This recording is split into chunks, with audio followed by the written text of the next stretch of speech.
Let me see if I can get through this video. It's hot in the car out here, but it's not much better in the house. I don't know where to start. You know, everybody's like thinks that I overshare and I'm an open book, and there's a lot of things going on in my life that y'all don't know about. But I'm going to share one of them. I have not spoken to my oldest daughter since like the middle of COVID, the middle of 2020. We had a falling out. And she, as you all know, moved to New Mexico. Fun fact for you, and a side note, New Mexico is a state in the United States, people. I am really feeling sad for a lot of people that I say, oh, she's in New Mexico. And they're like, oh, that must be rough. She's out of the country. No, she's not. Anyway, she moved there with her husband and her 3 girls and their 2 dogs back in 2018 or 19. I can't even remember now. So she's been through a lot. They got divorced, which I think she wanted as much as he did, and that's fine. You know, people grow apart, and it was better for both of them for a minute. She went to nursing school over there. And then she came home and became addicted to methamphetamine and went back to, well, she didn't come here. She was staying back in North Carolina. Then she went back to New Mexico with her girls and became addicted to lots of other things. Worse things. I abandoned her when I should not have done that.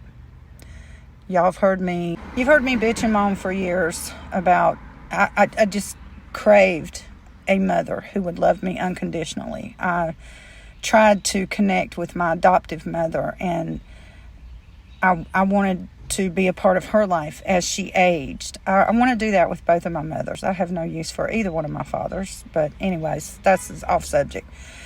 But I just got to thinking about my daughter a lot in the last few months, and I worried about her. I knew that she was using meth. I did not know that she was using the other stuff. And I started dreaming about her. And I started losing sleep over her.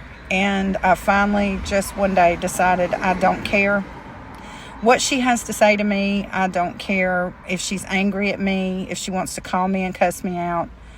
I need to talk to her. I need to tell my child that I love her and I'm here for her. And I want to do that.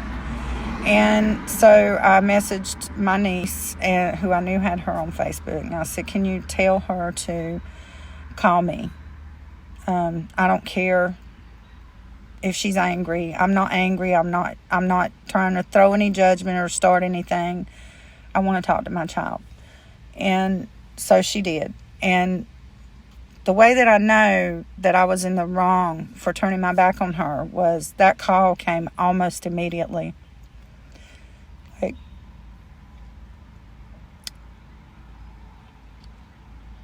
I wasn't going to do this. We're just going to get through it. The first thing she said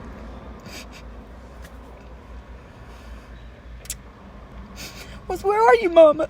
I need you.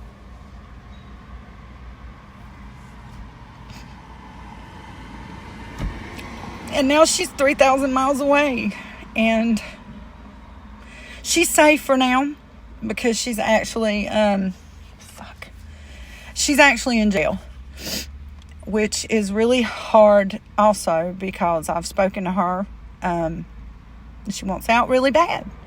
But she's only been in there a week and a half. And I kind of want her to stay in there. I want her to dry out a little bit. But I also hate that she's all the way over there and there's nobody there for her. She doesn't have, her friends are addicts.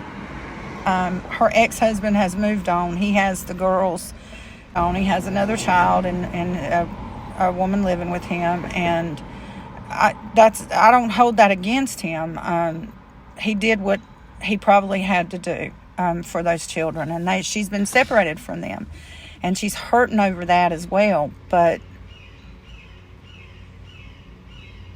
it's not worth it to be angry, to stop talking to anybody you love for any reason. I struggle with the fact that my adopted mother died in February with that same narrow-minded, up in her ass, just attitude. I tried talking to Mama last year, and I'm not going to get off on that subject, but I'm just going to say that to say this. And the conversation was so, nothing changed with my mama and I. And that's rough. When I think about her, I don't have the memories good memories that other people in my family do. We've been estranged for it was a slow progression, but after Julian died, after my husband's death, she was there for me during the time of the funeral and the planning and all that. And she was really helpful. But she obviously only did it for show, because once it was over and everybody was gone, she was gone. She continued the estrangement. And so, no matter how many times I reached out, nothing I did was enough. But anyway, my point is, time is fleeting. We've got this much in the grand scheme of things. We're here for a minute. And no matter what happens after this life, if you're spending your whole time in this life judging, grudging, and being angry, and it's so fucking wasteful to be angry over petty shit. I mean, there are a lot more pressing things going on in the world than you said something to make your mother mad, or your child doesn't believe the way you do, or you got beef over something I did when I was a teenager, which my adopted parents are classic for doing that. Anyway, I will get completely off subject. I can do that for another video. Anyway, now that I realize it and I want to be there for my daughter, I cannot tell you how painful it is to be sitting here helpless. I feel like my hands are zip-tied. My mouth is covered in duct tape. There is nothing I can do for her except listen to her beg me to get her out. But anyway, I digress. Don't turn your back on family. Don't do that. There's not a good reason. I did what I was taught to do. Things didn't work out. You just stop talking. You just cut each other off. That's it. That doesn't work. That's not how family should ever work. Family should never treat each other that way. Whatever you believe, wherever your thoughts are, send good vibes, prayers, love for my oldest daughter, because her struggle is heavy. And I've already had one child go through recovery, and he did awesome. I just got to get her there. Having said that, final thought, I promise. I forgot to even mention in the video that I just went to the store to grab some groceries. And there was a young man out there handing out pamphlets for a recovery program.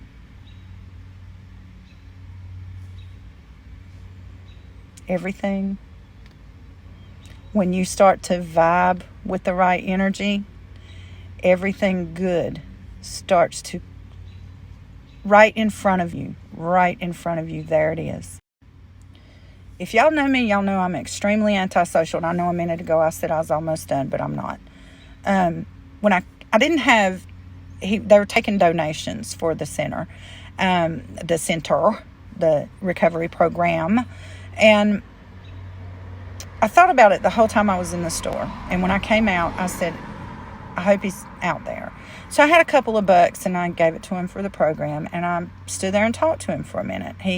I said, can I ask you some questions about the program? But I talked to this kid for like 10 minutes.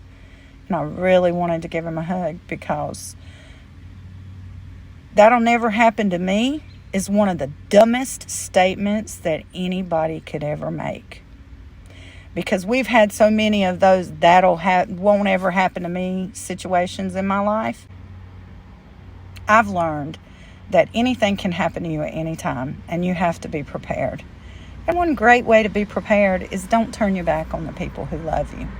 Don't turn your back on the people you love. Be there for them. Be there.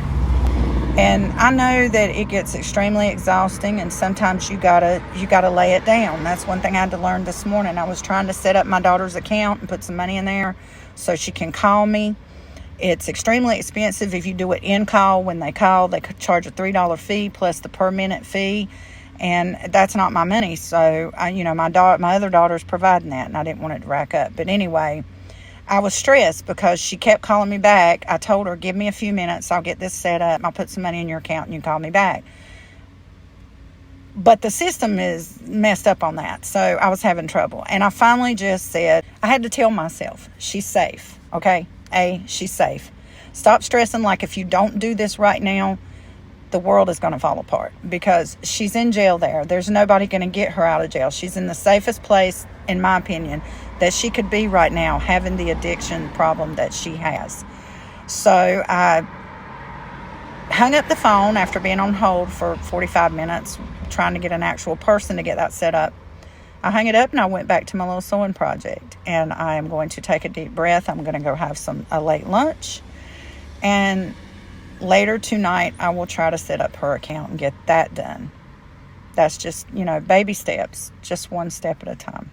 But y'all keep her in your thoughts and prayers, and me too, because I'm already stressed enough. Menopause and everything else is just racking up. But I just want to say, for the record, I'll go down swinging. I love all of my friends and family. If you're on my Facebook, I obviously love you. Family, letting you know that. But, I'm done with, I don't care what you think. I don't care that you had a better relationship with Aunt Carolyn than I did. It's different. It's a different dynamic. But we should all be there for each other. It's not over when, the deceased is in the ground. It's not a sitcom. We've struggled. We've been alone for a long time. And partially our fault, and partially family and friends' fault. And that's on both sides, Julian and mine. But I do love y'all. So, peace. Bye-bye.